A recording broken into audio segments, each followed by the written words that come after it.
السلام علیکم ورحمۃ اللہ. نحمده ونستعينه ونستغفره ونؤمن به ونتوكل عليه ونعوذ بالله من شرور أنفسنا ومن سيئات أعمالنا من يهده الله فلا مضل له ومن يضلله فلا هادي له ونشهد أن لا إله إلا الله وحده لا شريك له ونشهد أن سيدنا ونبينا ومولانا محمدا عبده ورسوله صلى الله تعالى عليه وعلى آله وأصحابه وسلم تسليما كثيرا. أما بعد، أعوذ بالله من الشيطان الرجيم. بسم الله الرحمن الرحيم. يا أيها الذين آمنوا كتب عليكم الصيام كما كتب على الذين من قبلكم لعلكم تتقون أيام معدودات فمن كان منكم مريضا أو على سفر فعدة من أيام أخر وعلى الذين يطيقونه فدية طعام مسكين فمن تطوع خيرا فهو خير له وأن تصوموا خير لكم إن كنتم تعلمون. برادران اسلام، روزے کی فرضیت کے بعد اللہ تبارک و تعالی بیماروں کے لیے جو رعایت شریعت مطہرہ میں دی گئی ہے اس کا بیان فرماتے ہیں. اللہ تبارک و تعالی کا ہر حکم انتہائی شفقت کے ساتھ ہے اور بندوں پر اللہ پاک نے آسانی والا معاملہ فرمایا ہے. تو اس لیے بندوں کو جو اعذار پیش آتے ہیں، مجبوریاں پیش آتی ہیں، حالات پیش آتے ہیں، ان کے اعتبار سے احکام کی رعایت فرماتے ہیں. حالانکہ وہ قادر مطلق ہیں، وہ بادشاہ ہیں، مالک الملک ہیں، شہنشاہ ہیں، بادشاہوں کے بادشاہ ہیں. اگر وہ کسی قسم کی رعایت نہ فرمائیں تو بھی کوئی ان سے پوچھ نہیں سکتا. لا يسأل عما يفعل، وہ جو چاہے کرے، ان سے پوچھا نہیں جا سکتا. وہ ہم یسألون، اور ساروں سے وہ پوچھیں گے، سارے لوگ پوچھے جائیں گے. مگر اس سے معلوم ہوا کہ بندوں پر اللہ تبارک و تعالی نے کتنی شفقت فرمائی ہے. اور سب سے پہلے میرے بھائیوں یہی بات ذہن میں رکھنے کی ہے کہ اللہ اور اللہ کے رسول صلی اللہ علیہ وسلم انسانوں کے ساتھ بے انتہا شفیق ہیں، اور شفقت کی وجہ سے دین اللہ پاک نے دیا ہے، اور شفقت کی وجہ سے ہی احکام ہوا کرتے ہیں، مسائل ہوا کرتے ہیں. اس میں ہمارا ہی فائدہ ہے. دین ہمارے فائدے کے لیے ہے، اللہ کے فائدے کے لیے نہیں ہے. دین اللہ کے فائدے کے لیے نہیں ہے. ہم خود اللہ کے فائدے کے لیے نہیں ہیں تو ہم کو دیا ہوا دین ان کو کیا کام آئے گا؟ ہمارے سے کیا ضرورت ہے اللہ کو؟ ہم تو اللہ کی کوئی ضرورت نہیں ہوتے. خالق بلا حاجت، وہ تو بغیر کسی ضرورت کی پیدا کرنے والا ہے. یعنی ان کی اپنی کوئی ضرورت نہیں ہے. جس چیز کو پیدا کیا اس کی ایک مصلحت بنائی، اس کا ایک مقصد بنایا، اس کا ایک طریقہ بنایا، وہ اپنی جگہ ہے. یا بس نہیں پیدا کیا، بیکار نہیں پیدا کیا، مگر وہ کوئی ضرورت نہیں تھی اللہ کی. ایسے ہی دین کا معاملہ ہے. اور دین پر جو نعمتیں اللہ پاک عطا فرمانے کا وعدہ کیے ہیں وہ بھی اللہ تبارک و تعالیٰ کے کام کی نہیں ہے کوئی چیز. خود ان کی ذاتی یوز میں آنے والی چیز ہو ایسا تو کچھ نہیں ہے نا. جنت ہیں، جنت کے محلات ہیں، باغات ہیں، پھل پھلواریاں ہیں، نعمتیں ہیں، نہریں ہیں، باغات، کیا ہیں؟ اللہ تعالیٰ کو کیا کرنا ہے ان سب چیزوں سے؟ اس کا مطلب یہ بنا میرے دوستوں کہ دین جو ہے وہ ہمیں کچھ دینے کے لیے مقرر کیا گیا ہے. اور دین کے سارے احکام جو ہیں وہ اللہ تبارک و تعالیٰ کی حکمت پر اور اللہ تبارک و تعالیٰ کی شفقت کے ساتھ ہیں اور رعایت کے ساتھ ہیں. چنانچہ انہوں نے رمضان کے روزے فرض فرمائے. اس سے ہمارے اندر تقوی آئے گا، اس سے ہمارے اندر صبر آئے گا. دین کی ساری بنیاد صبر پر ہے. جتنی برداشت ہے اتنا دین پر عمل ہے، جتنی برداشت نہیں ہے اتنا دین پر عمل نہیں ہے. اس کے ساتھ ساتھ یہ ہے کہ اگر کوئی عذر پیش آ جاتا ہے تو پھر مخرج بتایا، راستہ بتایا کیسا کر لو. فمن کان منکم مریضا او علی سفر، جو آدمی تم میں سے بیمار ہو یا وہ سفر میں ہو، فعدۃ من ایام اخر، تو پھر اس کو دوسرے دنوں میں شمار کرنا ہے. یعنی یہ روزے اس کو دوسرے دنوں میں رکھنے ہیں.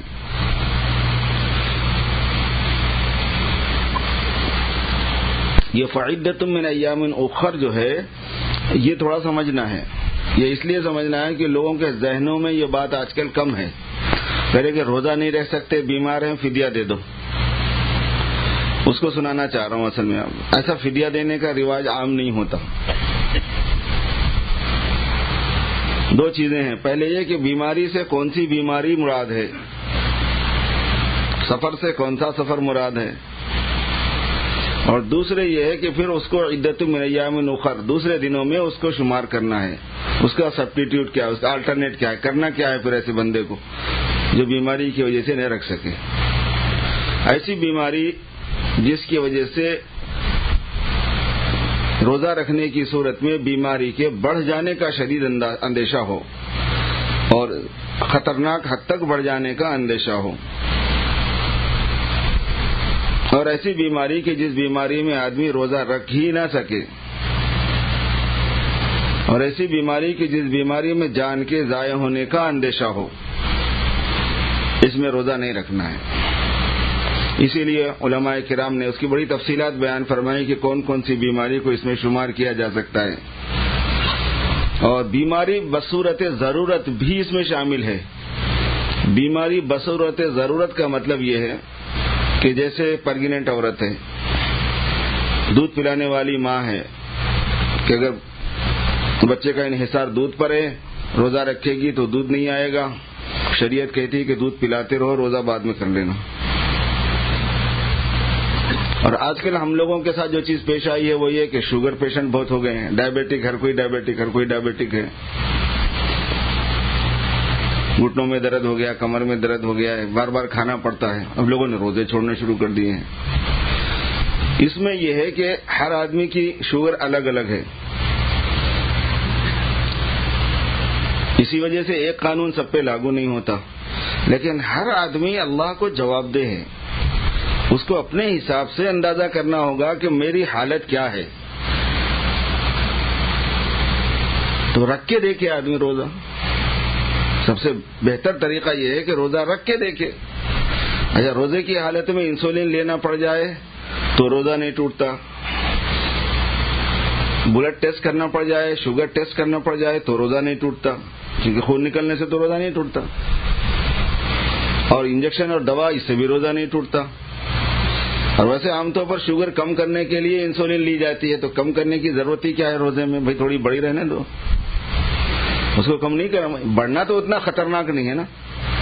بڑی ہوئی انسولین ایک ہاتھ میں جا کے وہ بھی خطرناک ہوتی ہے، لیکن عموماً جو تھوڑی بہت بڑی ہوئی ہوتی ہے یہ اتنی خطرناک نہیں ہے. یہ چونکہ لمبے ٹائم میں جا کے نقصان پہنچاتی ہے کڈنی وغیرہ کو، اس اعتبار سے ڈاکٹر اس کو زیادہ خطرناک کہتے ہیں. کم ہونے میں یہ ہے کہ آدمی کی برداشت کے باہر ہو جاتی ہے فوراً چیز، اس کے جسم میں کپ کپاہٹ شروع ہو جاتی ہے، لرزہ شروع ہو جاتا ہے، کوما میں جانے کا خطرہ ہو جاتا ہے. کم نہیں ہونا ہوتا ہے. تھوڑی بڑی بھی ہو تو کوئی حرج کی بات نہیں، لیکن اس کے باوجود اگر انسولین لینا پڑ جائے یا ٹیسٹ کرنا پڑ جائے تو کوئی حرج کی بات نہیں ہے. دونوں صورتوں میں روزہ نہیں ٹوٹتا. اور روزہ رکھ کے دیکھ لیا جائے. اور یہ صرف شوگر والوں کے لیے نہیں ہے، عام دوسرے بیماروں کے لیے بھی اصول ہے. وہ یہ ہے کہ روزہ رکھ لیا جائے. اگر ایسی حد پہ روزے کی حالت میں آدمی پہنچ جائے کہ وہ روزہ توڑنا اس کے لیے ضروری ہو گیا تو توڑ دے. اس وقت منع تھوڑا یہ توڑنا کوئی، اس وقت توڑ دے.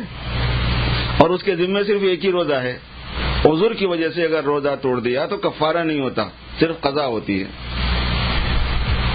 بغیر عذر کی اگر روزہ رکھنے کے بعد میں توڑ دیا تو یہ کفارہ ہے.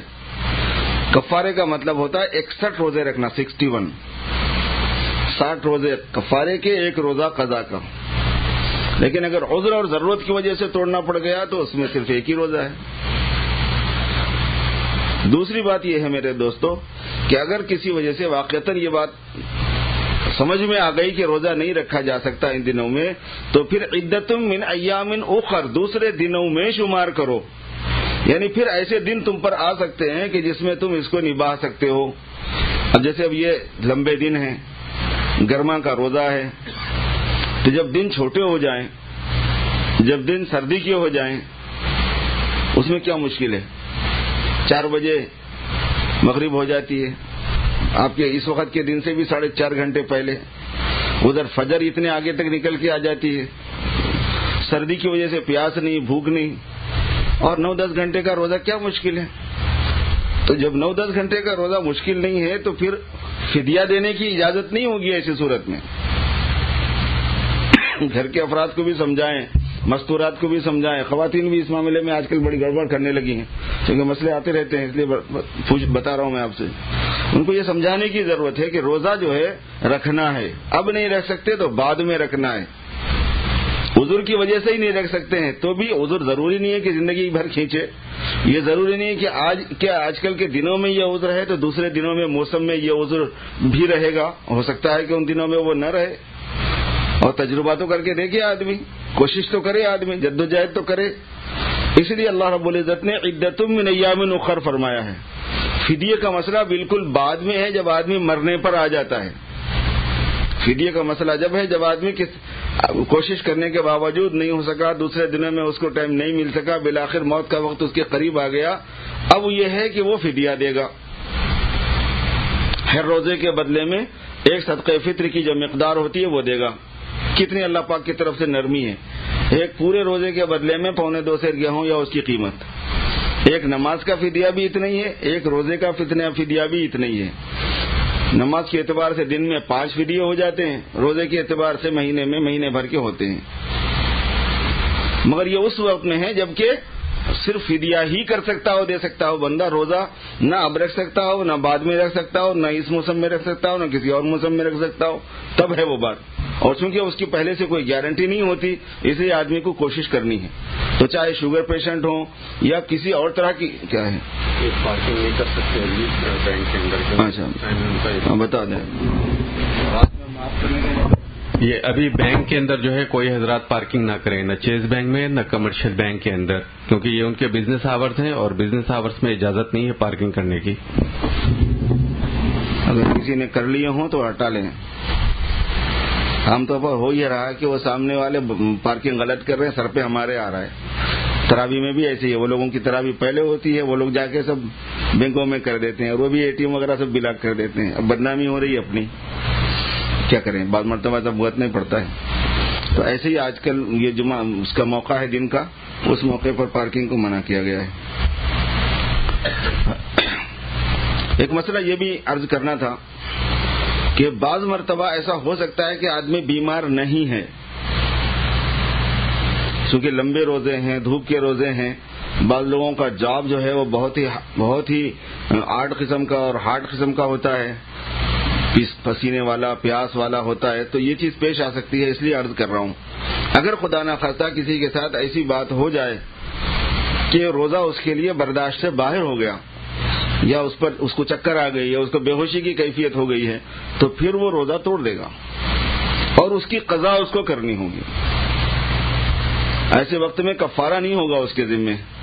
اور ظاہر ہے کہ یہ بہت ریئر ہوگا، کسی کے ساتھ ممکن ہے، ایسا عام نہیں ہوتا. لیکن معلوم ہونا چاہیے یہ بات کہ اگر کسی بندے کے ساتھ بغیر سحری کا موقع نہیں ہوا، بغیر سحری کے جاب پہ جانا پڑ گیا، وہاں جانے کے بعد میں کوئی کام ایسا پڑ گیا کہ پیاس کی شدت ہو گئی، گرمی بہت زیادہ ہو گئی، محنت والا کام پیش آ گیا اور اس کی وجہ سے آدمی روزے کی حالت میں چکر آ گئی، اس کو بے ہوشی کی کیفیت ہو گئی اس پر، تو پھر ایسی صورت میں جو روزہ وہ توڑے گا تو روزہ توڑنا گناہ بھی نہیں ہوگا اور اس روزے کی اس کے ذمے صرف قضا ہوگی، کفارہ نہیں ہوگا.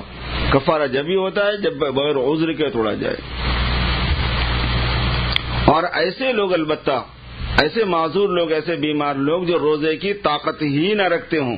وعلی الذین یطیقونہ طاقت رکھنے کے معنی میں نہیں ہے بلکہ طاقت نہیں رکھنے کے معنی میں ہوتا ہے. یہ شکا زید فاشکیتہ، زید نے شکایت کی، میں نے شکایت دور کر دی اس کی. تو طاقہ یطیقو الگ ہے، اطاقہ یطیقو الگ ہے. یہ عربی گرامر کی خصوصیتیں ہیں. ایک ہی لفظ کو ایک خاص شیپ میں جب آپ لاتے ہیں تو وہ اس کے منفی معنی دیتا ہے. یطیقونہ بمعنی لا یطیقونہ بنتے ہیں. وہ لوگ جو طاقت نہیں رکھتے روزہ رکھنے کی، پھر ایسے لوگ فدیہ دیں گے. ہمارے ہاں کہتے ہیں ایسے لوگوں کے بارے میں کہ جو بالکل شیخ فانی ہو چکے ہیں، بہت بوڑھے ہو چکے ہیں، جن کو اپنا خود یعنی عمل کا ہوش نہیں ہے، تو وہ اس میں آتے ہیں. عام لوگ جو انسانوں کے بھئی میرے اندر اب طاقت نہیں رہی، میں برداشت نہیں کر سکتا، اس آدمی کو یہ اپلائی نہیں ہوتا ہے.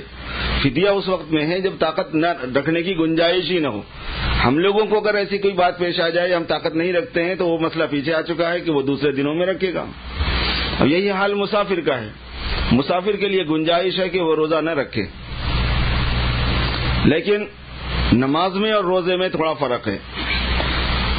سفر کی حالت میں نماز میں قصر کرنا یعنی نماز کو مختصر پڑھنا فرض کی حد تک احناف کے نزدیک واجبات میں سے ضروری ہے. آپ نماز کو قصر ہی کریں گے. البتہ سنتیں وغیرہ کا کوئی قصر نہیں ہوتا ہے، سنت وغیرہ اپنی جگہ پر ہوتی ہے. صرف سنتوں میں اصول یہ ہے کہ حالت سیر میں معاف ہوتے ہیں. حالت سیر کا مطلب آپ جا رہے ہوں راستے میں رک کے نماز پڑھے تو یہ حالت سیر. یہاں سے ڈیٹرائٹ مشیگن جا رہے ہیں مثال کے طور پر، ڈیٹرائٹ جا رہے ہیں تو راستے میں ریسٹ ایریے پہ جو رک کے آدمی نماز پڑھے گا وہ حالت سیر کہلاتی ہے. اس میں صرف فرض پڑے گا اور فرض کی قصر کرے گا، یہ ضروری ہے. مشیگن ڈیٹرائٹ پہنچ گئے، وہاں 2-3 دن ٹھہرنے کا ارادہ ہے، آپ مسافر ہی ہیں اور خود نماز پڑھنا پڑ گیا، جماعت سے مقیم امام کے پیچھے نہیں پڑی، خود پڑھنا پڑ گیا تو ظاہر ہے کہ 2 رکعت پڑھیں گے. لیکن وہاں جو سنتیں ہیں وہ معاف نہیں ہوتی. منزل پہ پہنچ کے سنتیں سفر کی حالت میں اپنی جگہ پر ہوتی ہیں، وہ معاف نہیں ہوتی اس میں. تو حالت سیر میں نہیں. نماز کے اندر یہ اصول ہے کہ نماز میں قصر کرنا ہے. سفر کی حالت میں چھوٹی کریں گے نماز کو، فرض نماز کو. روزے کے بارے میں یہ لازمی اصول نہیں ہے. روزے میں عزیمت یہ ہے کہ رکھ لیں آپ، یعنی زیادہ افضل یہ ہے کہ سفر کی حالت میں اگر روزہ نبھ سکتا ہو تو روزہ رکھ لیں.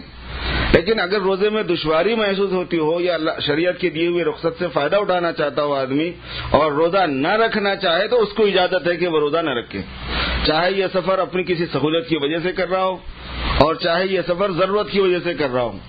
یعنی اس میں یہ بھی نہیں ہے کہ کوئی آپ کی مجبوری اور ضرورت کا سفر ہے تو یہ اصول ہے. کوئی لگژری کا سفر ہے، گھومنے چلے گئے ہیں، تفریح کرنے چلے گئے ہیں، تو ویسے تو رمضان میں کوئی تک بنتا نہیں ایسا کرنے کا.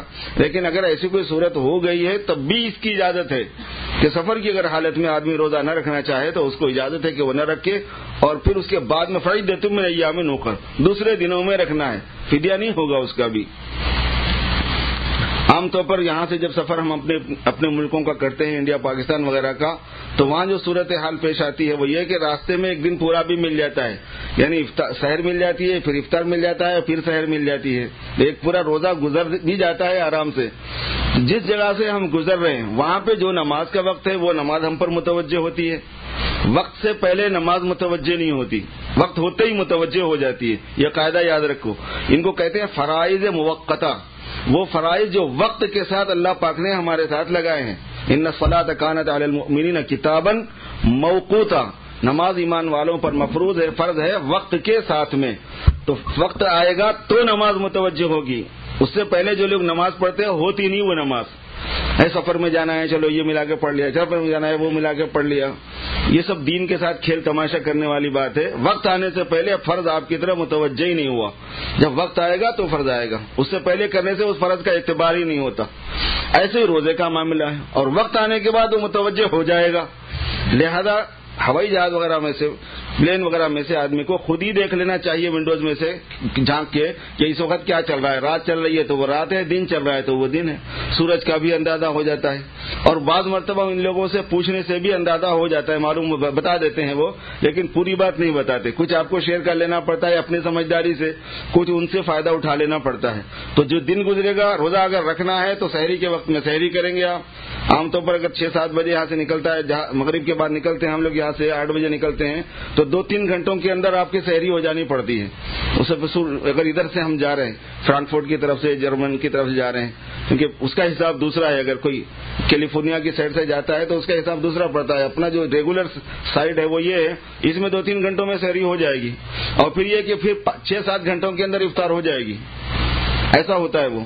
تو جو وقت آ جائے گا نماز کا وہ نماز متوجہ ہوگی. یہاں سے جاتے ہوئے پوری 6-7 نمازیں 8 نمازیں پڑھنی پڑتی ہیں، وہاں سے آتے ہوئے 2 ہی نمازیں پڑھنی پڑتی ہیں.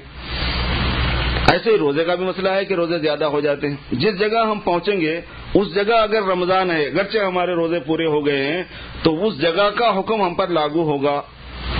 یعنی وہاں ابھی عید نہیں ہوئی، چاند نہیں ہوا ہے، روزہ رکھنا ہے، اگرچہ کہ ہمارے 30 بھی ہو گئے ہوں، چھٹی نہیں ہوگی ہماری، وہ ہمارا ایک روزہ نفل شمار ہو جائے گا. لیکن رمضان یقینی حالت میں جس جگہ پر پایا جاتا ہے، ہم یقینی حالت میں اس جگہ پر موجود ہیں، تو پھر ہمارے ذمہ روزہ اس کا ہوتا ہے.